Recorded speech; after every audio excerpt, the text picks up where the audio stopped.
ఎవడి శరీరం వాళ్ళదండి. నీ శరీరం నీదైనప్పుడు ఇంట్లో పెట్టుకో. రోడ్డు మీదకి తీసుకొచ్చినప్పుడు నా ఇంటి ముందు నుంచి వెళ్తుంది, నా ఇంట్లోకి వస్తుంది, లేదా నా మొగుడు ముందు నుంచి వెళ్తుంది, నా పిల్లల ముందు నుంచి వెళ్తుంది. వయసు వచ్చినటువంటి పిల్లలు ఉన్నారు. ఏం చెప్తున్నావు నువ్వు? ఇప్పి చూపించే వాళ్ళకు ఉంటుందా సంస్కారం? నీకు మాత్రం అంటే వేసుకునే బట్టల్లోనే సంస్కారం చూస్తారా? వేసుకునే బట్టల్లోనే సంస్కారమా?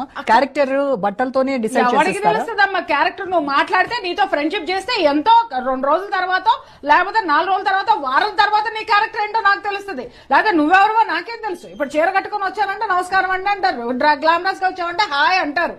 ఈ రెండింటికి తేడా నీకు అక్కడే కనిపిస్తుంది కదా.